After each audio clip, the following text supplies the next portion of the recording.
줌으로 됐어요? 네, 안녕하십니까? 예, 반갑습니다. 제가 다시 자리에 섰네요. 제가 두 번째 세션의 주제 발표를 하게 됐습니다. 장유선이고요. 케네소 대학교에 근무하고 있습니다.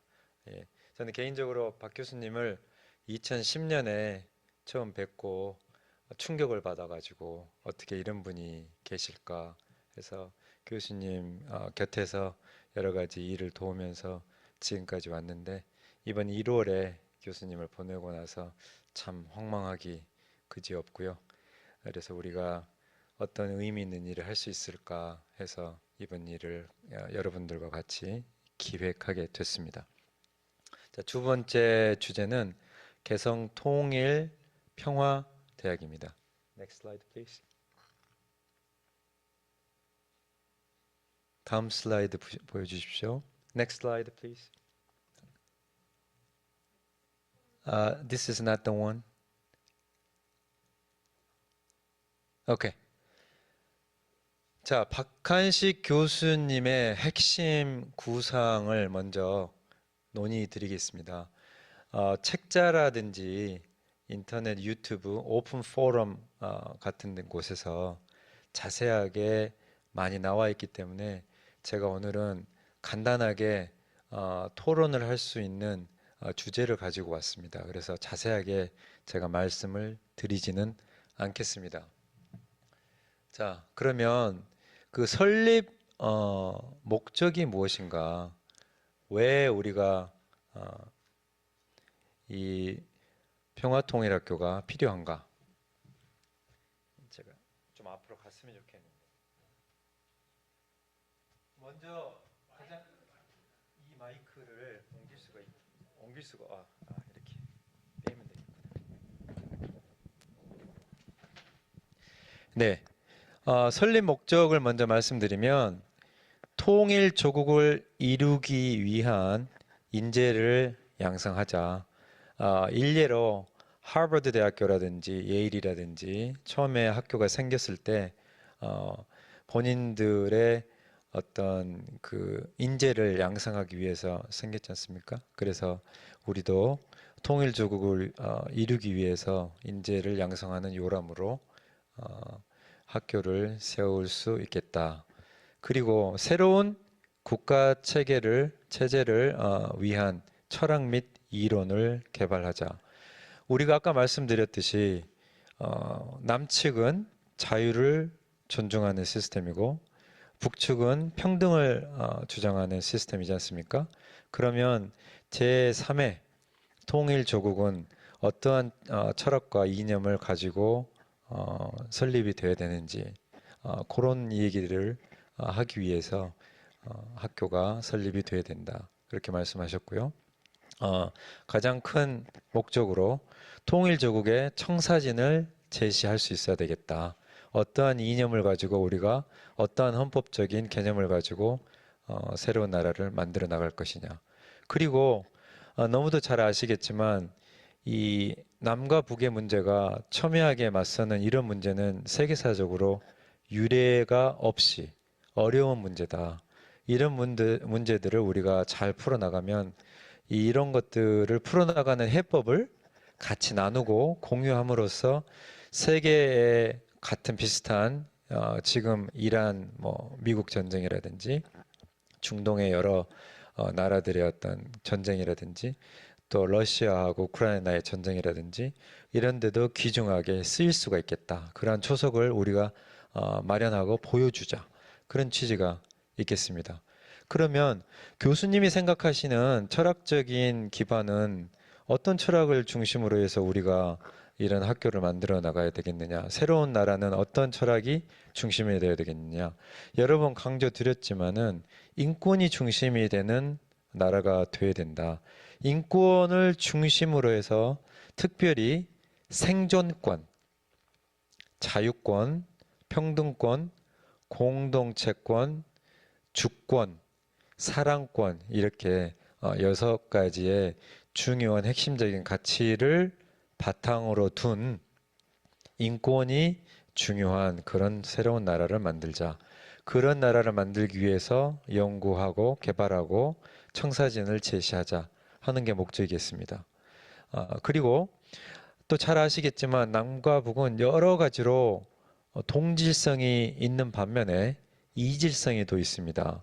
언어라든지 민족은 동질성, 문화라든지 역사는 우리가 동질성을 가지고 있지만은 체제라든지 그것도 정치 체제, 또 경제 체제 이런 것들이 굉장히 상이합니다. 서로 강조하는 부분도 자유와 평등으로서 서로 다르죠. 그래서 이런 것들을 어떻게 하면 조화롭게 이뤄나갈 수 있겠는지 그런 말씀을 하셨고, 무엇보다도 중요한 것은 독일의 모델도 아니고 미국의 연방정부의 모델도 아니고 우리만의 역사와 사회적, 문화적인 의식을 공유하면서 그런 맥락의 위에서, 토대 위에서 부합하는, 우리 민족에 부합하는 그런 모델들을 만드는 것이 굉장히 중요하다. 이 부분을 특별히 강조를 하셨고요. 그 다음에 그러면 교육 목표는 우리가 이런 문제를 이 기관을 통해서 해결함으로써 아까 말씀드린 것처럼 세계에 상존하는 여러 가지 문제들을 푸는데 근본적인 해법을 제시하는 그런 목표를 가지고 우리가 할 수가 있겠습니다. 그래서 거기에 맥락에 맞는 여러 가지 단과대학교를 설치를 하면 되겠습니다. 다음 슬라이드. Next slide, please. Thank you. 그러면 우리가 여러 가지 학교이지 않습니까? 현실적인 측면을 보면 학교이기 때문에 여러 가지 면을 고려를 해야 됩니다. 먼저 교육학적으로, 자, 교육을 해야 되는데 어떻게 교육을 할 거냐? 그러면 교육 철학이 필요하죠. 그래서 그러면 어떠한 교육 철학의 바탕 위에서 이 학교를 세우고 아까와 같은 청사진을 만들어내고 새로운 철학과 이념을 세우는 데 있어서 우리가 바탕을 두고 할 것이냐. 그것은 결과적으로 역사적인 토대 위에서 해야 된다. 역사를 먼저 가르쳐야만 된다. 그래서 교육적인 접근 방법에 있어서 역사부터 우리가 해결해 나가야 된다. 그 다음에 그것뿐만이 아니고 전인 교육을 해야 되기 때문에 정치, 사회적인 맥락만 가지고 가르쳐서 청사진을 제시할 수가 없다. 결과적으로 우리 민족에 대해서 꿰뚫어 봐야 되기 때문에 그러려면은 결과적으로 수학적이라든지 과학적이라든지 기술, 역사 이런 모든 점들을 총망라해서 배우고 습득을 해야만 결과적으로 우리 민족에 부합하는 모델을 창출해낼 수가 있겠다. 그래서 그런 부분들을 교육을 할 때 우리가 핵심적으로 고려를 해야 되겠다. 그런 얘기입니다. 그 다음에 상상력도 굉장히 중요한 부분이죠. 특히 요즘에 AI의 혁명인 시대가 도래했습니다. 그래서 기타 모든 어떤 지식 관련된 것들은 AI보다 더 잘하는 사람이 이제 없죠. AI를 이길 수 없는 시대가 벌써 도래를 했습니다. 그래서 하지만 또 AI는 AI대로 한계가 있습니다. 기존에 나와 있는 정보를 가공을 해서 여러분한테 보여주는 것일 뿐이거든요. 그렇다라고 하면 이제까지 우리가 이렇게 어려운 이 남북의 문제를 풀어나가는 데 있어서 여러 가지 얘기가 있었지만 지금까지 우리가 이런 문제를 해결하지 못하고 있다. 그것은 결과적으로 기존에 있는 지식만 취사 선택해서 이 문제를 풀 수가 없다라는 얘기입니다. 그래서 결과적으로 뭐가 더 필요한가? 새로운 상상력이 필요하다. 이 상상력의 토대 위에서 새로운 체제를 우리가 만들어내는 생각을 해내야 되겠다. 그래서 이런 여러 가지, 물론 이게 다가 아닙니다. 이게 몇 가지 중요한 제가 생각하는 핵심 포인트지만 이거 말고도 여러 가지 교육적인 측면이라든지 이런 것들을 복합적으로 고려를 할 수가 있겠죠. Next slide, please. 오케이. 그래서 제가 오늘 토론을 드리고 싶은 부분들은 이런 부분입니다. 처음에 제가 개성통일학교에 대한 여러 가지 철학적인 맥락, 우리가 중요하게 생각하는 이념들, 청사진을 제시하는 것들, 이런 부분을 제가 말씀을 드리고, 그 다음에 교육적인 어떤 철학을 어떤 식으로 할 것이냐. 그 다음에 또 이제 현실적인 여러 가지 방안도 저희가 고려를 해봐야 됩니다. 예를 들어서 지금 구체적으로 말씀을 드리면은 이제 학교니까 저희가 디그리를 줘야 될 거 아닙니까? 디그리? 어떤 디그리를 줘야 되는데 그러면 이것들은 어떻게 할 것이냐 고민을 해봐야 되고 학생들은 어떻게 유치를 할 것이냐 또 교수진은 어떤 식으로 유치를 할 것이고 또 재정은 어떻게 확충을 할 것이냐 이런 또 현실적인 문제도 있습니다. 그 다음에 위치는 어디에다 할 것이냐 뭐 예를 들어서 개성에다가 한다는 얘기죠. 개성이 안 되면은 뭐 DMZ에다가 한다. 이런 여러 가지. 그렇다면은 각 이제 북측하고 남측하고 기본적으로 양해가 되어야만 이것들이 가능한데 그러면 이 일이 가능할 때까지 북측하고 남측이 오케이 하고 이 일을 추진할 때까지 우리가 계속 기다릴 것이냐? 아니다. 그러면 시작을 해야 되는데 그럼 어떤 방식으로 시작을 할 것이냐? 예를 들어서 온라인 프로그램으로 시작을 할 것이냐? 그러면 디그리 서티피케이션 어떻게 줄 것이냐? 그렇죠? 그 다음에 어떤 과목들을 개설하고 어떤 프로그램으로 시작을 할 것이냐? 이런 구체적인 현실적인 또 문제에 직면을 하게 됩니다. 또 한 가지, 한국에서 특히나 이제 남한의 여러 가지 내재적인 그 문제들, 교육 관련된 문제들이 적용이 되면 결과적으로 명문대가 아니면은 오지 않습니다. 그리고 돈이 되는 디그리가 아니면 오지 않습니다. 그러면 또 이런 현실적인 문제는 우리가 어떻게 극복을 할 것이냐. 이름 좋게 거창하게 개성통일평화대학이라고 해놓으면 학생들이 다 와서 등록을 하고 디그리를 따갈 것이냐. 그렇지 않습니다. 그러면 이것들은 구체적으로 봤을 때 어떻게 해야 되는 건가. 그래야만 학생들이 와서 이러한 청사진을 제시하고 여러 가지 철학적인 문제를 연구하는 그런 요람을 우리가 만들 수 있을 것인가. 그런 여러 가지 현실적인 문제가 또 있을 것입니다. 그래서 오늘 이 자리에서 여러 패널들하고 여러분들하고 이런 문제를 의논하고 싶습니다. 제 얘기는 여기까지 하겠습니다. 고맙습니다.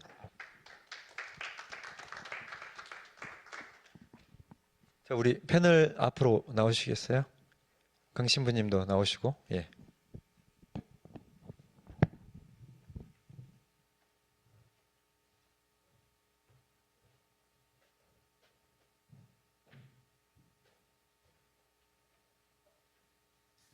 네. 지금 온라인에 우리 이현희 교수님이랑 계시죠? 현숙 씨. 네, 있습니다. 네네. 좀 지루하셨을 텐데 우리 이 교수님 먼저 말씀을 하시겠습니까? 아니, 제가 다음에 할게요. 먼저 아, 예. 지금 아시겠지만 이 교수님은 한국에서 지금 조인하고 계시기 때문에 한국은 지금 12시 반입니다, 밤. 그래서 굉장히 졸리신데 오늘 체력을 잘 비축하셨다가 오늘 저기 4시, 5시까지면 고기 시간으로 아침 6시인데 오늘 잠을 못 주무시겠습니다. 그래서 참 어려운 오늘 일정인데 잘 부탁을 드리겠습니다. 자, 공 교수님, 예, 말씀하십시오.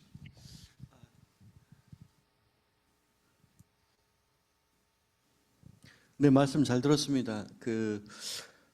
일단 명칭이 개성평화통일대학인데 박 교수님 원래 생각은 이제 DMZ의 제3정부와 같이 대학을 만들자 이런 생각이셨는데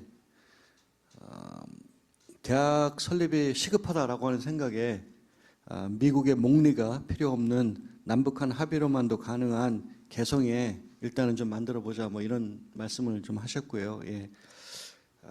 아까 장 교수님께서 말씀하셨듯이 개성평화통일대학의 가장 큰 취지나 목적은 관성화되어 있는 분단 문화를 좀 통일 문화로 좀 바꿔보자 그런 역할을 하는 데 있어서 대학이 기여를 하고 그 대학이 그런 활동들을 할 수 있는 일종의 통일 문화 전문가들을 좀 양성해 보자 뭐 이런 취지로 말씀을 하셨습니다. 예. 그래서 당장이라도 이루어졌으면 참 좋겠다 하는 생각을 갖게 됩니다. 네. 강 신부님.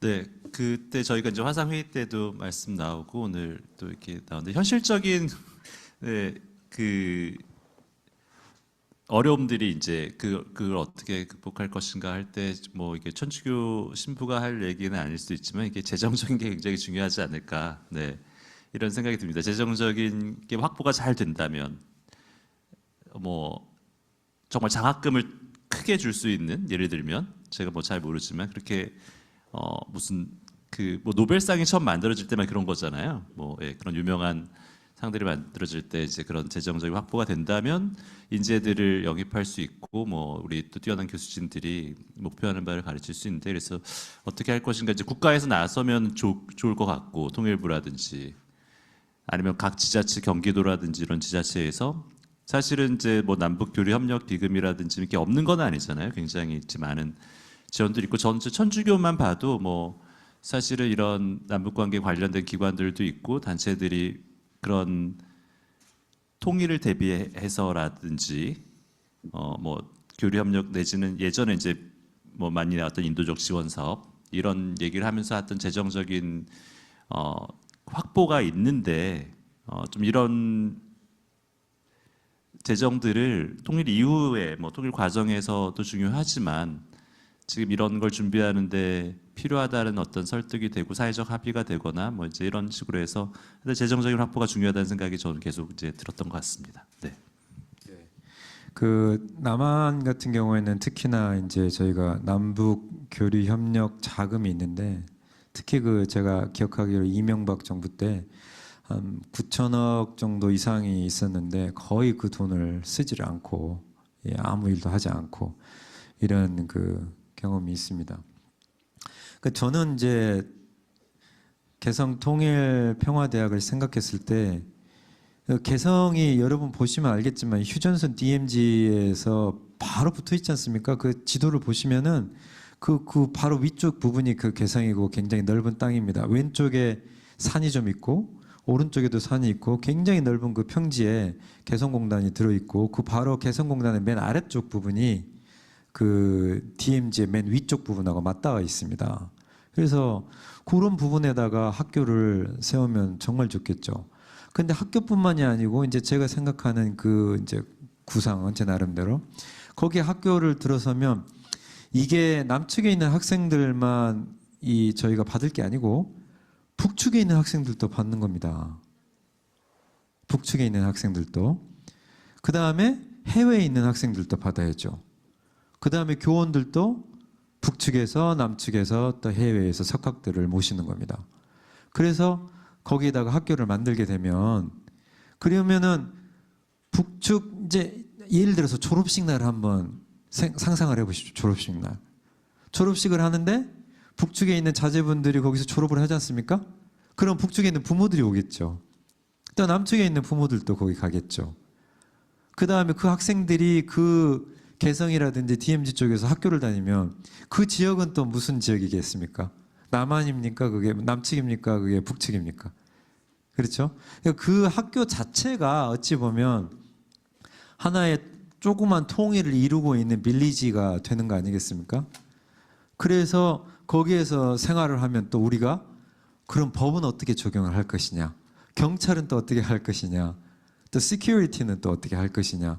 이런 모든 것들을 생각을 해보면 이게 학교 하나를 만드는 일이 아니고 통일 빌리지를 만드는 일이 돼버립니다. 그게 거꾸로 말해서 그만큼의 파급 효과가 있고 조그만 우리가 통일된 조국의 미래를 거기에서 실험해 볼 수 있다는 얘기입니다. 그래서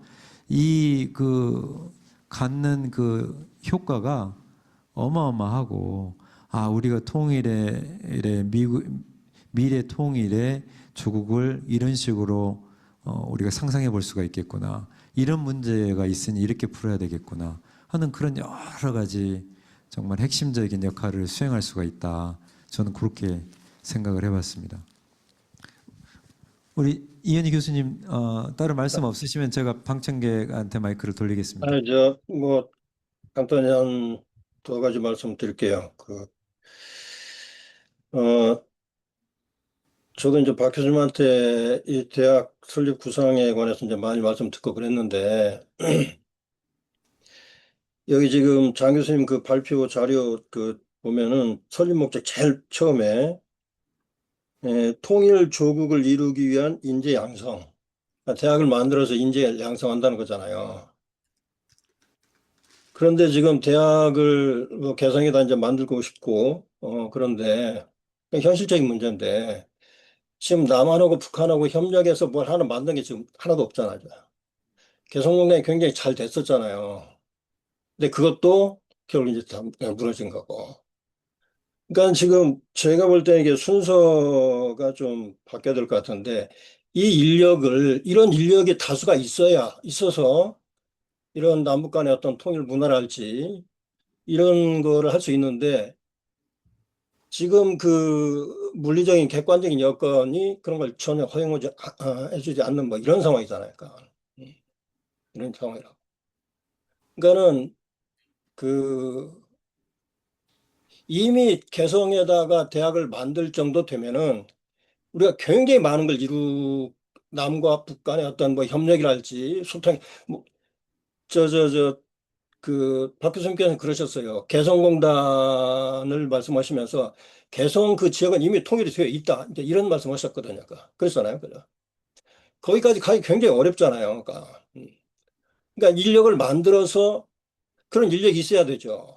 근데 거기다 대학을 만들어 가지고 그 인력을 양성한다. 이거 좀 순서가 좀 다시 생각해 볼 필요가 있다 생각해요.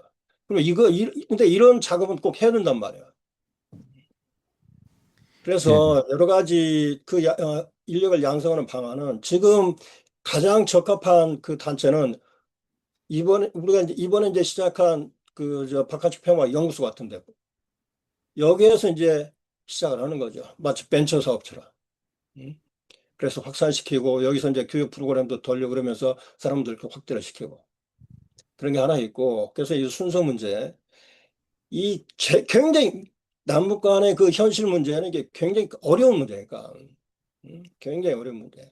수없이 많은 그 시도를 했고 그랬어도 지금 단 하나 좀 공여 부인이 지금 없는 그런 상태고 지금은 더 어려워져 있어요. 좀 더 어려워져 있고. 그 다음에 하나만 더 말씀드리면 이 지금 한국에서는 대학들이 지금 무너지고 있고 그래서 뭐 서울대 10개, 정부에서 서울대 10개 만들다고 뭐 돈 투자한다고 그랬는데 그 개 가지고 되겠습니까? 그거 안 된다고 할까. 그리고 이 새로운 대학이나 이게 만들 때는 그 교육 철학이 굉장히 중요한데 이 혁신적인 그 새로운 교육 철학을 만드는 굉장히 어려운 문제입니다. 제가 이제 미국에 있는 아니, 선생님도 아실 것 같은데 다이안 레비치라고 그래가지고 꽤 유명한 그 교육학자가 있는데 아들 부시 정부 때 이제 그 정부에 들어가서 이제 일도 하고 뭐 이런 분인데 이분과 상당히 이제 교신 이야기를 한 적이 있는데 미국에서 그동안 특히 이제 초등학교, 중등학교 뭐 이쪽인데 수많은 그 교육 개혁을 했는데 다 실패했다는 거. 그리고 한국 교육은 더 말할 것도 없죠. 교육 개혁을 하면 할수록 교육 철학도 없고 전부 다 더 실패하고 더 악화만 돼 있고 중국도 마찬가지예요. 중국은 지금 굉장히 잘 나오고 있지만은 중국 마오 이후에 수없이 많은 교육 계획을 했는데 다 실패했어요. 근데 이제 중국이 잘하는 거는 이제 외국 거, 미국 거 이런 거 이제 베껴가지고 이런 건 잘하는데, 그러니까 중국이나 한국 같은 경우는 그 과거제도 유사인 워낙 강하기 때문에 거기서 좀 벗어나지 못해. 거기서 벗어나지 못해. 그래서 이 교육 철학이 굉장히 어려운 문제입니다. 근데 그게 이제 이런 문제 있는데 이런 부분에 대한 그리고 예. 교육 철학 문제, 그리고 이제 현실적으로 이걸 어떻게 시작할 건지 이런 문제, 그런 부분에 대한 대단히 이제 구체적인 그런 논의가 이제 필요하지 않나, 뭐 이런 생각입니다. 이상입니다. 네, 네. 말씀 잘 드렸습니다. 그러니까 우리 실정에 맞는 그 교육 철학을 잘 세워야 된다. 예, 쉽지 않은 문제죠. 공 교수님 말씀 있으세요? 박 교수님께서 말씀하시길 그런 철학을 가지고 대학 교육을 하기 위해서 5개의 건강대학, 인문대학, 예술대학, 정치대학 그리고 그 환경대학이라고 하는 구체적인 칼리지까지 말씀을 하셨습니다. 예. 그러니까 예를 들면 건강대학이라고 하는 것은 일종의 의과대학인데 거기서도 남과 북의 이질성을 조화시키고 서양과 동양의 이질성을 조화시켜서 새로운 철학을 가진 의과대학을 만들어 보자. 예를 들면 서양의학은 보통 이제 치료에 집중을 하고 동양의학은 보통 예방에 집중을 하고 서양의학은 문제가 생기면 잘라내고 동양의학은 문제가 생기면 근본을 찾으려고 하고 이런 다양성이 있지요. 그 다양성을 모두 존중하면서 새로운 철학을 가지고 있는 건강대학을 만들어 보자. 그리고 예를 들면 인문대학 같은 경우에는 이제 요즘 AI 때문에 굉장히 인문대학이 천대를 받고 있는데 어떻게 보면 오히려 AI 때문에 인문대학이 더 각광을 받고 존중을 받아야 되고 더 필요한 게 아닌가 이런 생각도 하셨고요. 예, 그렇습니다. 그래서 박 교수님 생각은 철학을 가지고 5개 단과 대학을 고려를 하셨다. 그 말씀을 좀 드리고 싶습니다. 네. 네, 알겠습니다. 자, 패널 말씀은 오늘 이 정도로 듣기로 하고요. 우리 저기 방청객 중에 저희 그 보드 멤버 중에 한 분이신 로이 크라프트가 지금 와 계시는데 제가 잠깐 그 저분에 대해서 소개를 드리면은 박 교수님과 오랫동안 친분을 유지해 오시고 그 각종 여러 가지 일들을 많이 또 옆에서 도와주시고 또 파이낸스 관련돼서도 많은 일을 해주셨고 특히 이제 개성통일평화대학에 대해서도 의견을 오래전부터 같이 나누고 거기에 대한 어떤 파이낸스 문제라든지 이런 것들은 어떻게 하는 것이 좋은가 하는 말씀들을 많이 나누신 적이 있습니다. 그래서 이 자리에 오늘 오셔서 뜻깊은 자리에 오셨는데 제가 잠깐만 저분의 좀 그 말씀을 경험을 좀 듣도록 하겠습니다.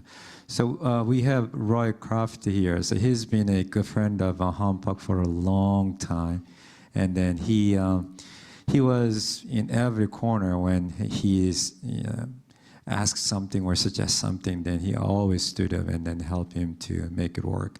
So and then especially when we're talking about the University of Kaesong. So he also had some experience and then the episode with the Hanpak to share with us today. So we're very honored to have him here today. And now we're going to give our mic to Roy Craft. Give a big applause. Can someone give the mic to him, please?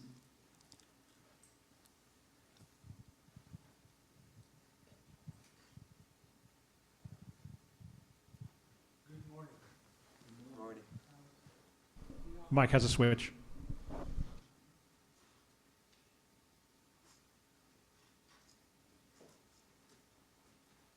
That's better, yeah. You know, as I was sitting here thinking about the number of times that I used to go visit Han in his office in UGA, and we would have these wide-ranging talks about all kinds of issues, whether it was the University at Kaesong or building a new consortium for peace. I remember one time I went and I was waiting for him, looking at the pictures on the wall outside his office, and when I went in, I said, Han, I've seen a bunch of things about your efforts at reuniting families. Can you tell me a little bit about what that was about? And, you know, he stopped, you know, always would take off his glasses, and he looked over and said, you know, reuniting families, there's not much difference between reunification and peace building. All peace building is reunification, reunifying families, communities, peoples, and reuniting people with other people, but also with their land, with their culture, with their history, and ultimately with themselves. And it struck me as a beautiful definition of peace building that you don't often hear about, as reunification is at the heart of it. But the next thing he said, kind of, you know, I chuckled a little bit, but he said, war is easy. Any idiot can start a war. But peace building is hard work. It takes dedication and persistence and patience and sensitivity and intelligence. It's an honorable calling to be a peace builder.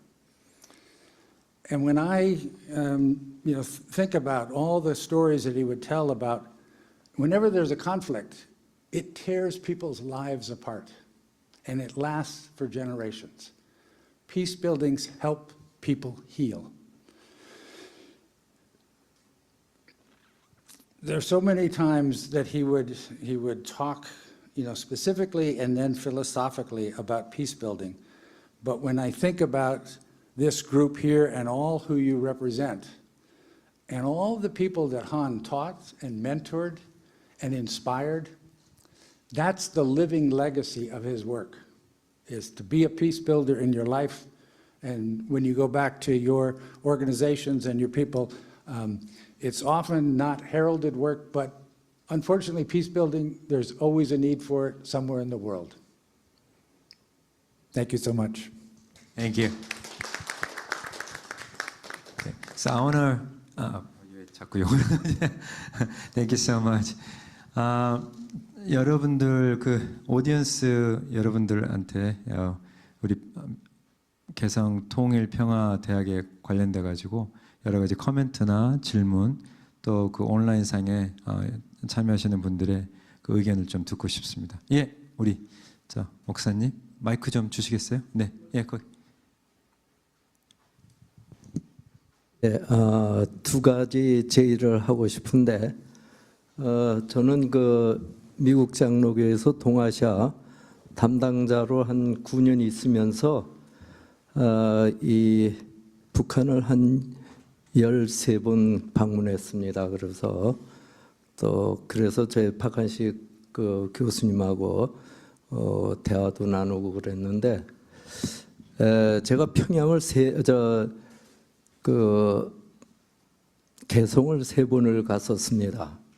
그래서 아마 혹시 박한식 교수님이 거기를 가셔서 이 대학을 보지 않았나?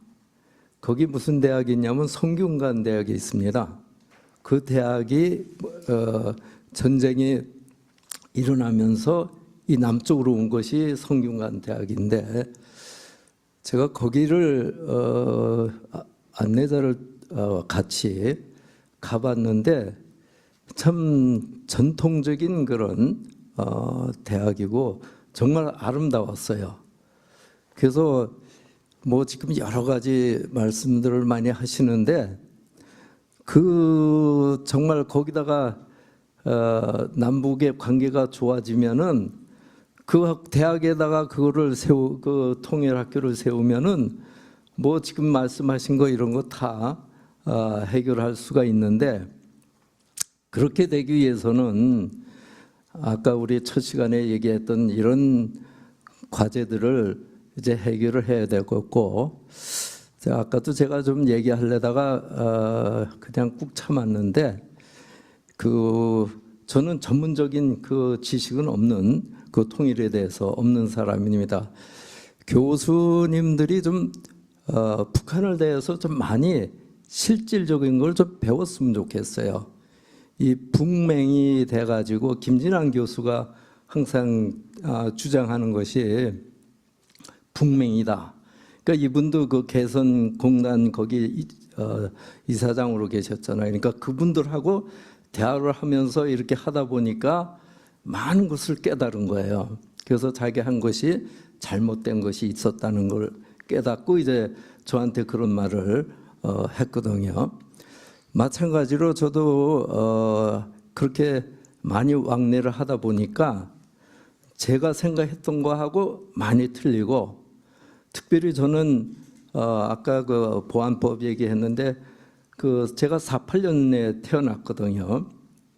거기 이산 가족이 있어서 저는 거기 저희 어머니가 재령, 황해도 재령이고 또 저희 아버님은 진남포거든요. 거기를 다 방문을 했어요. 사리원 이런데.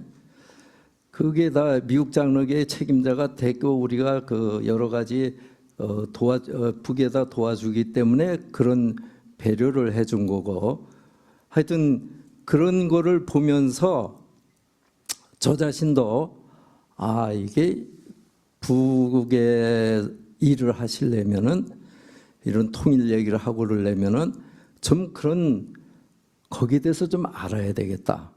그래야지 여러분들이 생각하는 거하고 제가 여기서 여러분들이 아까 얘기하는 거 제가 하는 거하고는 너무 틀려요. 왜냐하면 그분들 생각하는 게 틀리다 이거예요. 우리가 생각하는 그게 틀린 게 아니라 저도 뭐 여기서 책으로 배우면 다 그렇게밖에 얘기를 안 하는데 실질적으로 거기에 사회 체제와 거기서 어떻게 배우고 교육 제도가 어떻게 돼 있고 그런 거를 이렇게 하다 보면은 이게 맞지가 않아요, 둘이. 그래서 좀 그런 것도 하시면서 하시면은 좋겠다. 그래서 북한을 여러 번 왔다 갔다 하면서 결론 내린 것은 이제는 통일이 아니라 왕리를 할 때다. 그래서 저는 왕리를 주장하는 사람입니다. 왕리를 하고 제 세대, 제가 48년생 태어났다 그러는데 제 세대가 죽은 다음에 통일을 얘기하면 좋겠다. 여러분 잘 아시는 남남 갈등이 아주 어렵잖아요. 그러니까 우리 같은 세대가 있어서 그래요.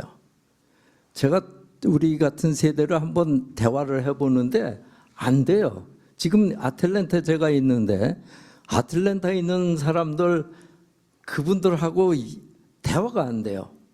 우리 저기 전 박사님도 계시는데 소외되는 내가 누구라는 걸 얘기하면은 소외가 돼요.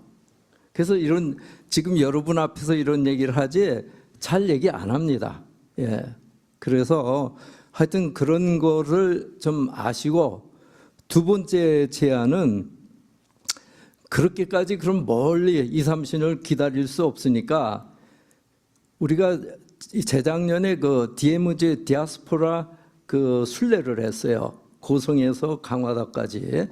그래갖고 이 고려인, 재미, 제일, 조선족 이분들을 초청해가지고 같이 걸으면서 세미나의 포럼을 했습니다. 그리고 그 갔던 것이 어디냐면 철원이에요. 철원에 가면 그 정진석 박사님이 거기에 평화학교를 하고 있습니다. 제가 맨 처음에 갔을 때는 DMZ 그 거쳐가지고 인사이드에 거기에서 평화학교를 했어요. 거기 들어가려면 다 이 조사하고 그렇게 들어갑니다. 그게 복잡해가지고 그리고 돈이 펀드에서 어디가 나와가지고 이제 나와가지고 철원에다가 학교를 세웠습니다. 그래서 저희도 그 벽돌장 하나에 뭐 10,000원인가 했고 50만 원을 이제 자기 이름을 이렇게 갖고 벽돌을 쌓는 거거든요. 그거를 해가지고 그 박원 누구야 그 국무총리 했던 무신인데 박원상이 하여튼 그 감사장도 받았는데 거기에서 시설이 다 됐습니다. 이제 다 져가지고 한번 가 보셔가지고 또 하나는 거기서 1년에 한 번씩 외국에서 학생들이 와서 거기서 평화 교육을 받고 제가 알기로는 이제는 대학 박사학위도 줄 수 있는 그런 모를 시스템이 돼 있다는 걸 제가 들었는데 그거를 여기에 관심 있는 분들은 거기에 한번 대화를 하셔가지고 그러면은 개성 학교가 생기기 전에는 이쪽을 같이 하다가 그쪽 그 개성에서 할 수 있는 그런 계기가 있지 않을까 그렇게 생각해서 한마디 드렸습니다. 감사합니다. 네, 고맙습니다. 예.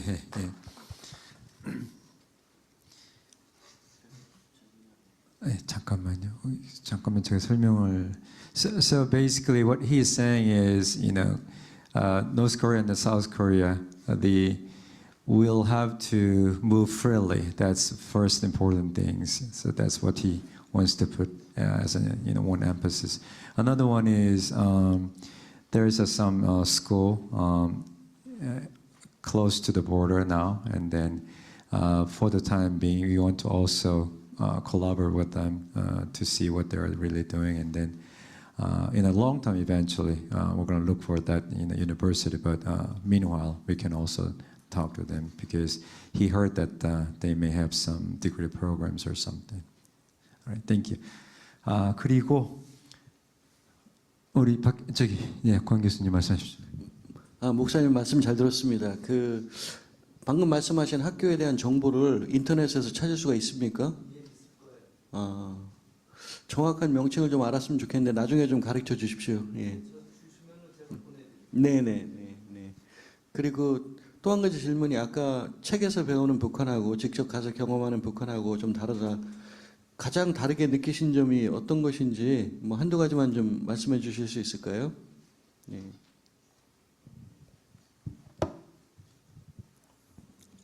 우리가 다 반공 교육을 받아가지고 저도 그렇게 전 한국에서 그 공군 마치고 왔거든요. 미국으로 이민 왔는데 그런 체제로 제가 북에 맨 처음에 갔을 때 굉장히 두렵고 정말 처음 갔을 때는 그냥 갔다가 이제 보여주는 대로 다 보고 왔는데 이제 사람을 사귀다 보면은 그분들하고 관계가 맺어지면 그때부터 하고 우리 또 가족들한테 좀 물어보면 이제 대화를 하면서 알기 시작하는데 예를 들면은 우리가 생각하기에는 이 군대 같은 거 예를 북에 있는 군대 제가 놀란 것은 거기에는 한 번 홍수가 났는데 제가 지나갈 때 집이 다 무너진 거예요.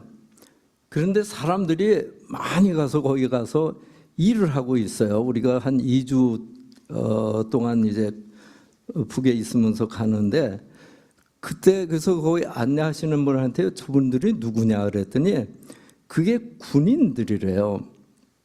그래서 한 2주 있다가 이렇게 나오는데 집이 벌써 다 한 5천 명 이 정도에 가가지고 이걸 복구를 하는 거예요.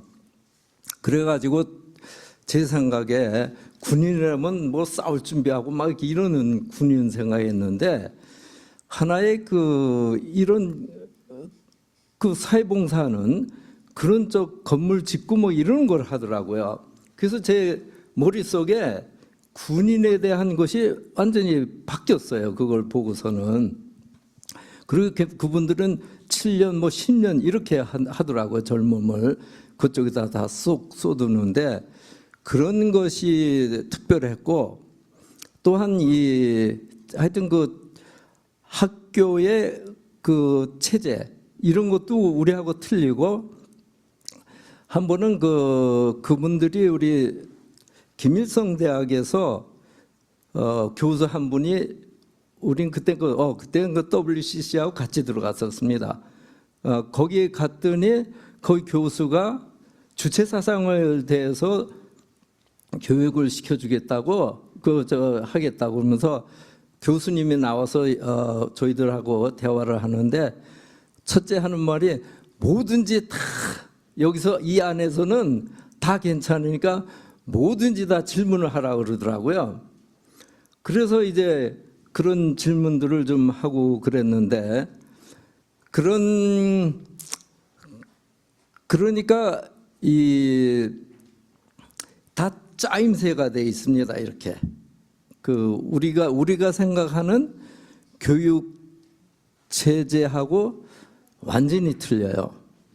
그러니까 그런 거를 저도 구체적으로는 잘 이제 설명드릴 수는 없는데 그런 것들을 어떻게 좀 연구를 하셔가지고 거기하고 우리가 생각하는 이거하고 좀 맞추면서 그렇게 일을 진행하면은 너무 이게 앞뒤가 이게 안 맞지 않는 그런 결과가 좀 나오지 않을까 그렇게 생각합니다. 얘기하려면 여러 가지 문화적으로 얘기하려면 너무 많으니까 이상으로 마치겠습니다. 예. Okay, so basically the question from Professor Kwon was, what's what's the major difference? Because he's been, visiting North Korea more than 13 times. And then he was getting a lot of shock from his impression. And as time goes by, then he's getting to know more and more about North Korea. And then what are the biggest difference before and after? That's the, Professor Kwan's question to him. And he answered pretty much, when he first visited there was really big flooding in North Korea. And then a lot of people, like more than 5,000 people are coming out to help and then rebuild the house just in about 2 weeks, and it's pretty much done. So the soldiers are not like, fighting and killing people, but more like in helping regular civilians, and then that was very impressive for him. And then second one was when he first went there, then he was very nervous because it's the very first time, and then we pretty much have our own educational system to look them as evil or something. But then when we get to know them more and more, and then they are very open, and then in terms of the any talks, they leave it very, very open and flexible so that anyone can ask any questions, and then that was very impressive for him. So that's what he says. All right. 말씀해 주시죠. 말씀 잘 들었습니다. 제가 드리고 싶은 말씀이 이제 두 가지인데, 첫째는 방금 말씀하신 것처럼 군대 얘기를 하셨는데, 박 교수님께서 저에게 해주신 군대에 관한 얘기가 하나 있습니다. 제가 소개를 좀 하겠습니다. 예전에 남북 관계가 좋고, 그 다음에 북미 관계도 괜찮아서 이제 유엔에서 인도적인 차원에서 북한에 약품과 쌀을 좀 보낸 적이 있는데, 그게 이제 원산항에 도착을 합니다. 그 원산항에 도착을 해서 쌀하고 의약품을 이제 하역을 할 때 보면 추럭들이 쫙 기다리고 있거든요. 근데 그게 전부 다 군대 추럭입니다. 왜냐하면 북한이 경제적으로 어려우니까 그렇게 추럭을 보유하고 있는 조직이 군대밖에 없거든요. 그런데 미국에서 그걸 보고 보내준 쌀과 의약품이 모두 군인 전용으로 전환된다, 이렇게 얘기를 하는 거예요. 그러니까 북한을 모르는 거죠. 방금 말씀하셨던 군이 나와서 대민 지원을 하고, 그 다음에 군이 사회에 기여하는 역할을 한다라고 하는 생각을 해야 되는데, 그 원 중에 하나가 뭐냐 하면 북한의 악마화입니다. 남한 정부에서도 그랬고 미국에서 그랬고 계속 북한을 악마화하는 거죠. 제거의 대상으로 악마화하려고 하니까 계속 나쁜 점을 부각시켜야 되고, 모든 것을 색안경을 끼고 보는 그런 사태가 생긴 거죠. 그것을 지양해야 되는 것이 이제 우리 일종의 토론의 이제 목적이고, 우리 토론의 이제 취지가 된다고 생각을 합니다. 또 다른 하나는 우리가 알고 있는 북한이 책에서 배운 것과 다르다. 그래서 박 교수님께서 항상 말씀하시는 것이 북한을 제대로 알고 북한과의 이질성을 계속 소개하자는 거거든요. 박 교수님이 쓰신 책이나 강연이나 보면 북한과 우리가 좀 다른 점을 굉장히 많이 말씀하셨어요. 예를 들면 국제화, 민족화, 또는 개인주의, 집단주의, 사회주의, 또는 자본주의, 쭉 남북한의 관계를 이질성을 나열하셔서 설명을 해놓은 게 있는데, 그것을 보면 이제 북한을 제대로 알 수 있게 되는 거겠죠. 네.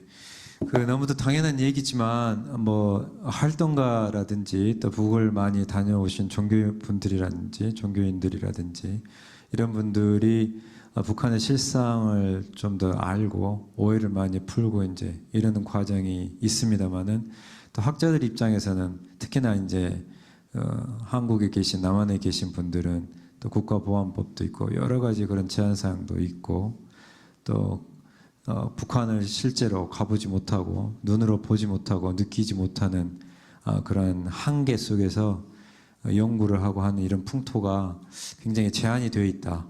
이런 것들을 좀 잘 극복을 해야 되지 않겠느냐. 이런 것들이 굉장히 큰 과제인 것 같습니다.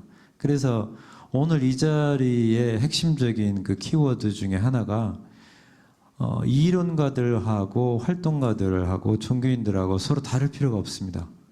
그래서 이론하는 분들은 이런 실질적인 얘기를 듣고 새로운 이론을 개발하는데 활용을 하고, 또 거꾸로 마찬가지로 또 활동가들은 이런 이론을 듣고 실제에 적용해보고 어떤 문제가 있더라 하는 또 피드백을 줌으로써 이론가들이 또 더 좋은 이론을 개발할 수 있게 그래서 저희가 오늘 모인 자리의 이유가 바로 여기에 있지 않느냐 이렇게 생각하고요. 자, 또 말씀 좀 드릴게요. 저기 오디언스 중에 이렇게 말씀하시고 싶으신 분은 말씀하시죠. 네네, 우리 김미라님 저기 가셔가지고 죄송하지만 네.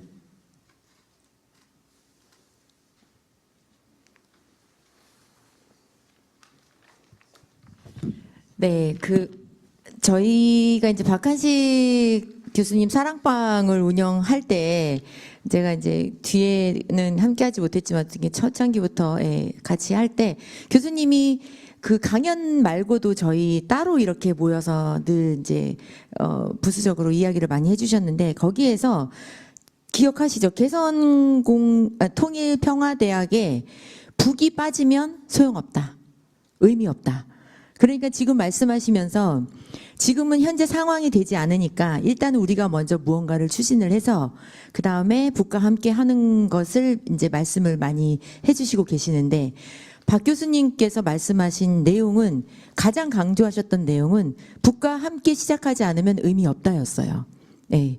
왜냐하면 우리가 먼저 시작하고 그 다음에 북을 이렇게 오게끔 인바이트 하는 것은 의미가 없다. 함께 시작해야 된다. 여기에 강조를 하셨던 걸로 저는 기억을 하고 있거든요. 그래서 사실 앞으로 과제가 엄청 많죠. 지금 현안에서 뭐 남북관계가 이렇게 엉망진창인데 우리가 통일대학을 얘기한다는 거는 정말 너무 앞서가는 이야기이기는 하나 혹시라도 정말 관계가 좋아져서 이 대학이 생긴다면 어떻게 갈 것이냐 우리가 지금 이 얘기를 하고 있는 거잖아요. 그래서 첫 번째 북과 시작을 함께하지 않는다면 의미가 없다라는 것을 우리가 정확히 알고 오늘의 이 대학에 대해서 이야기를 나눠야 될 것 같고요. 북은 아까 말씀하신 제가 여기에 딱 적어놨는데 교수님 말씀하시더라고요. 개성을 저는 통일도시로 개발해야 된다라고 저는 생각을 하고 있었거든요. 통일도시로 개발을 해서 그 안에서 개성공단도 다시 들어가고 대학도 들어가고 초등학교도 들어가고 중학교 고등학교 다 들어가고 그 다음에 뭐 아파트도 들어가고 이렇게 해서 우리가 뭐 남쪽에서 도시를 하나 개발하는 것처럼 그렇게 통일 도시를 함께 개발한다면 문제가 없지 않을까 하는 생각이 들면서 김진양 교수님께서 그렇게 말씀하셨었어요. 처음에 개성공단이 들어갈 때 정말 걱정 많이 하셨대요. 생각도 다르고 생활 방식도 다르고 그동안 너무너무 달랐었기 때문에 이걸 어떻게 조율해 나갈 것이냐 거기에 대해서 고민을 정말 많이 하셨었는데 막상 들어가 보니 그닥 걱정이 안 되더라. 조율이 너무 잘 되더라는 거예요. 예. 그래서 우리가 이 이질성이나 이런 것들은 걱정하지 않아도 되지 않을까. 그 안에 일단 무언가를 하겠다고 마음을 먹고 시작을 한다면 그 이질성은 그냥 자연스럽게 서로 양보하고 협의하면서 없어지지 않을까. 그런 생각이 들고요. 제가 지금 말씀드리고 싶었던 거는 그거였어요. 북과 함께 시작하지 않으면 의미가 없다. 예, 그래서 거기 북과 함께 시작하는 것에 어떻게 초점을 맞출 것이냐. 거기에 대해서 좀 더 이야기를 나눠봤으면 좋겠어요. 네네, 아주 중요한 지적을 해주셨습니다. 북과 같이 해야 된다 맞습니다. So basically what she's saying is, Han Park used to put some emphasis numerously on about when we are building a new university, then it will have to be together with North Korea, not after. But then we still understand that the desperation that we want to start something at this point. But anyway, that's most important key. 잘 말씀해 주셨고요.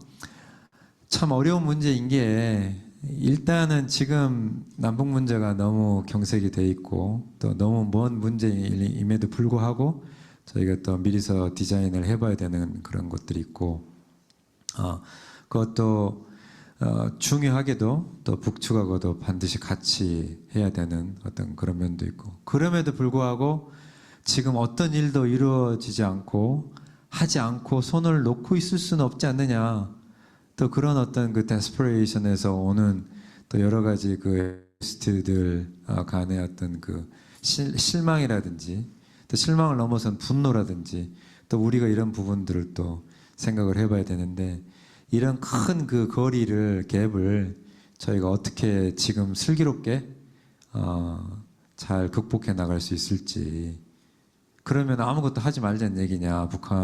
북하고 같이 이렇게 하지 않는 한. 아니면 한다고 하면 우리부터 먼저 하자는 얘기냐? 어려운 문제입니다. 그래서 같이 좀 고민을 해봤으면 좋겠고요. 우리 특히 여기 정현진님 그 AOK 대표신데 제가 듣기로 전에 개성통일평화대학에 대해서 AOK 차원에서 말씀을 나누셨죠? 예, 저희가 좀 그걸 좀 같이 좀 공유를 할까요? 오늘 말씀 좀 하시겠어요?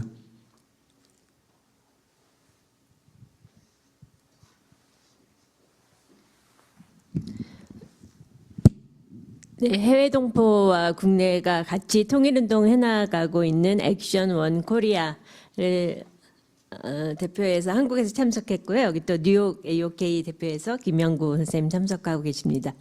저희가 박한식 사랑방의 AOK도 상당히 많은 회원들이 같이 참여하면서 박 교수님의 이야기를 듣고 개성의 통일평화대학을 세워서 통일의 청사진을 마련하고 100년 대계를 세워야 한다는 이러한 이상에 저희도 굉장히 많이 열정을 가지고 있었고 어떻게 이것을 추진하면 좋겠는지 많이 생각도 해봤고 했는데 일단은 통일평화 대학을 만드는 것은 지금 현실적으로 북과의 대화가 단절된 마당에서 굉장히 어려움이 따르니까 통일평화 대학을 구성할 수 있는 어떤 준비 단계에서 시민학교라도 해보는 게 좋지 않겠나 이런 논의를 저희는 했고요.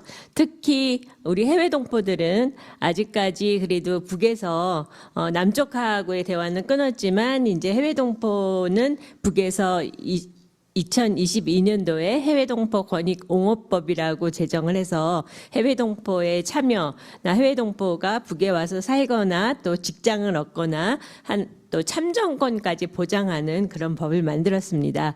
그래서 우리 해외동포가 통일평화대학을 세우는데 북과 남을 연결할 수 있는 그런 촉매자 역할을 할 수 있도록 우리 어떤 그런 이 논의를 계속 활성화해 나가는 그런 준비 모임을 만들어야 되지 않겠나. 어떤 그 준비 모임이 있어야 나중에 북과 대화도 할 수 있고 그런 단초를 만들어 가는데 우리가 해외 동포들이 적극적으로 나서서 좀 역할을 해야 되지 않겠나 이런 생각을 합니다. 특히 또 오늘 이 행사 장소가 카터 센터인데 남한 사회는 굉장히 좀 사대주의적인 이런 사고방식이 있을까 그래요. 그러니까 우리 스스로 무언가 하는 것보다는 어떤 국제적인 네트워크가 움직이고 있다 이런 것을 보여주면 사람들이 더 많이 이렇게 동참하고자 하는 의지가 있거든요. 그래서 카터 센터라든지 우리 박한식 교수님의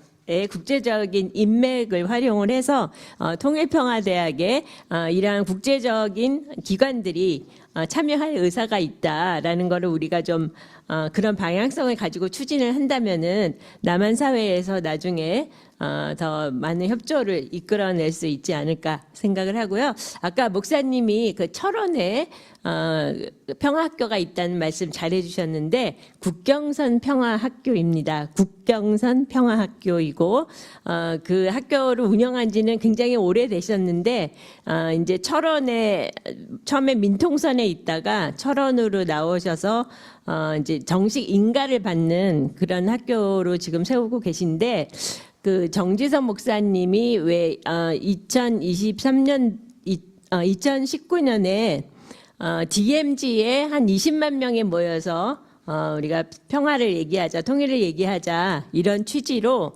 사실 목표는 한 100만 명 정도 DMZ에 모이는 거였는데 DMZ 한 20만 명이 평화를 얘기하는 전 세계에서 참여를 이끌어내신 분이에요. 그래서 이런 국경선 평화학교나 이런 한국에서 우리가 어떤 협조를 이끌어낼 수 있는 이러한 기관들을 네트워킹을 해 나가면서 북과 대화가 이어질 때 우리가 그 통일평화대학을 세우자는 어떤 그 계획을 좀 더 구체적으로 또 어떠한 주체들이 무슨 역할을 할 것인지 이러한 체계를 세워나가지 되지 않을까 이렇게 생각합니다. 네, 감사합니다. Yeah. So in summary, she put a lot of emphasis on the international collaboration, especially like in the Carter centers and other institutions to build the university later on. So we gotta, prepare those when the moment is coming. Then we should be ready and then jump into start building those universities. So she put in a lot of emphasis on those, preparation, the importance of those preparation. Thank you. 자, 그리고 다른 분들 저희가 한 10분 정도 더 말씀을 나누면 즐거운 식사 시간이 기다리고 있습니다. 그래서 자, 힘을 내시고 네, 또 다른 분들 말씀 있으실까요?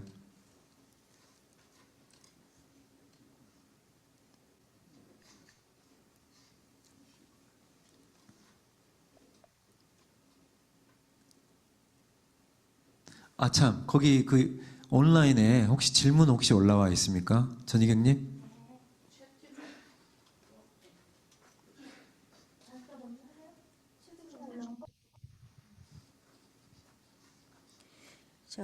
박 교수님께서는 통일은 정치적 합의만으로 이루어지는 것이 아니라 일상 속에서 실천되어야 한다고 말씀하셨습니다. 그렇다면 남북 학생들이 서로에 대한 신뢰를 쌓고 차이를 극복하기 위해 반드시 함께 경험해야 하는 가장 중요한 일상적 실천이나 대학의 제도는 무엇이라고 생각하십니까? 굉장히 중요하고 날카로운 질문인데 아주 대답하기가 어려울 것 같아요. 네. 남북한의 학생들이 우리가 일상적으로 이런 그 통일평화대학을 이루기 위해서 할 수 있는 일들이 뭐가 있을까? 근데 뭐가 그렇게 있을까? 말씀하신 거 맞아요? 박한식 교수님이? 네네. 자, 공 교수님 말씀하십시오. 미팅 아닐까요? 자주 만나는 거? 예, 남녀 학생들 미팅 좀 주선하면 잘 되지 않을까 싶은데. 아니, 무슨 미팅이요? 남녀 학생들 만나는 미팅. 저는 미팅이라 해서 그냥 회의가 아니고 그러니까 blind date meetings. He talks about. So the question is basically, okay, Dr. Han Park,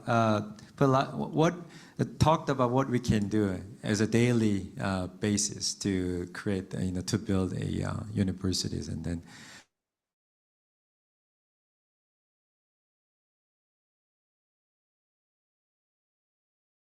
Regular daily life, and then he talks about maybe North Korean, students and South Korean students blind date or something, right? Yeah, go ahead, please. 그 교수님께서 이질성과 동질성을 말씀하시면서 항상 예를 드는 게 이제 남자 여자를 예를 들거든요. 남자 여자가 달라서 서로 끌리는 것이다. 그런 말씀을 많이 하셨기 때문에 예, 뭐 젊은 학생들 블라인드 데이트 하면 서로 알아.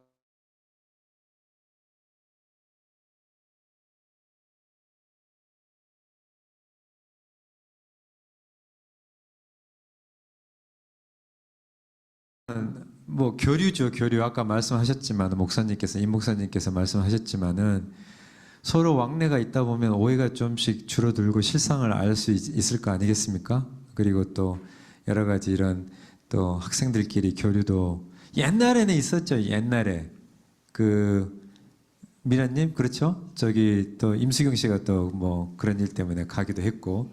근데 또 아까 그 저희가 얘기했던 거하고 또 같은 맥락인데.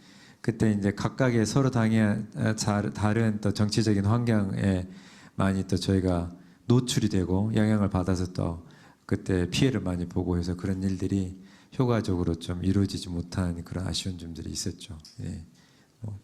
예. 말씀하십시오. 마이크 켜고 말씀하십시오. 네. 저한테 얘기하시는 겁니까? 네. 그래요. 반갑습니다. 오늘 이 모처럼 유의미한 그 자리를 만들어 주신 여러분들께 감사하고요. 여기서 다시 만나게 돼서 너무 반갑습니다. 그동안 사랑방에 제가 매번 참가하지는 않았지만 박 교수님께서 하시는 말씀 중에서 저하고 굉장히 평소 생각이 일치하는 부분이 있어서 저는 그 부분에 대해서 굉장히 고무되고 거기서 굉장히 중요한 의미를 발견했는데 마침 오늘 대학을 갖다 얘기하시는 과정에서 박 교수님의 이 가르침이 이 통일대학과 직결되는 것 같아서 제 소감을 말씀드리면은 박 교수님께서 해결의 변증법적 정반합의 논리에서 남북한 제3호기를 찾아야 된다. 저는 이것이 제 소신하고 너무나 일치해서 거기에 꽂혔습니다. 쉽게 말해서. 근데 통일대학을 우리가 세운다 할더라도 물리적인 어떤 형체를 갖다가 세우기 전에 이론적인 정립이라든가 이런 것들이 잘 준비돼야 된다고 생각합니다. 때문에 통일평화대학을 뭔가 건물을 지금 세우고 뭐 어디 저 장소를 물색하라고 이런 것도 나중에 이루어지겠지만은 미리서 이론적인 준비를 하기 위해서는 우리가 통일평화대학을 지금부터 준비 단계에 들어가서 그런 여러 가지 그 연구, 발제 이런 것 활동을 계속 해야 된다고 생각합니다. 그래서 저는 그때 교수님께서도 얘기하실 때 이 통일평화대학을 그런 이론적인 바탕을 갖다가 제공을 하고 그 이론적인 어떤 그 제3호 길 속에서 우리가 통일을 갖다가 어떻게 구체적으로 할 것인가 그런 연구를 꾸준히 해가기 위해서는 이런 연구기관, 대학이 필요하다는 그런 말씀을 하셨어요. 그런 점에서 비춰봤을 때 우리가 지금부터 준비를 해야 된다고 저는 생각합니다. 이상입니다. 네, 네, 아주 감사드립니다. 자, 저희가 한 시간이 한 5분 정도 남았는데 우리 다른 질문 하나 받을까요? 여기서.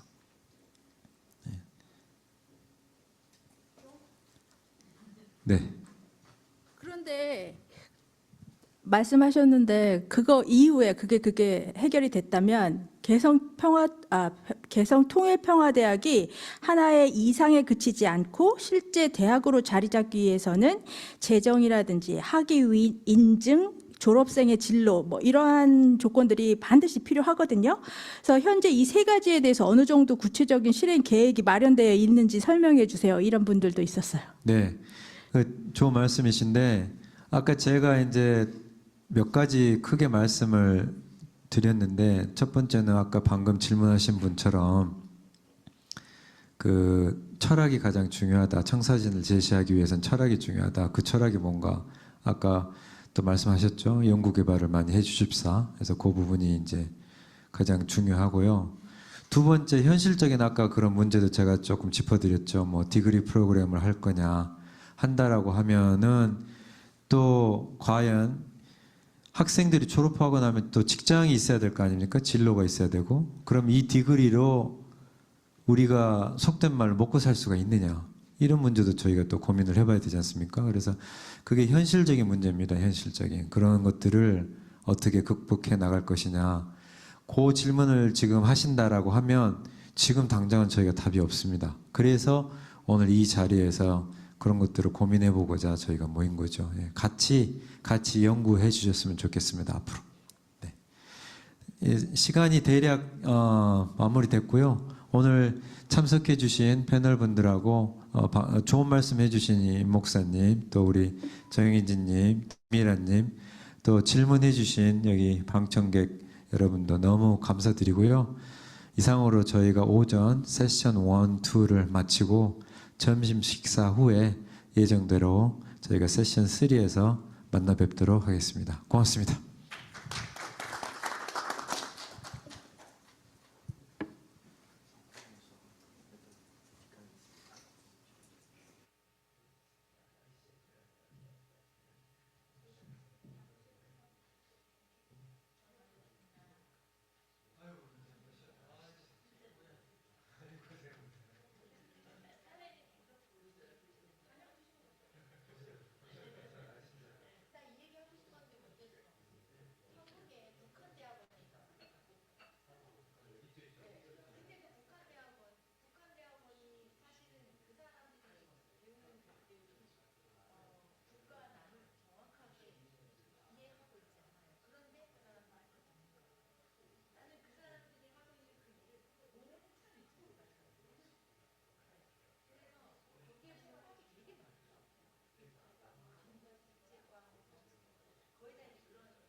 Don't know. It's out there. Oh, it's still on the stand. It's over there now.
메인 식사는 여기 복도에서 하고 메인 식사 여기 저기 자기가 저기 있어요? 자기가 저기 있어요. 아, 일로. 아,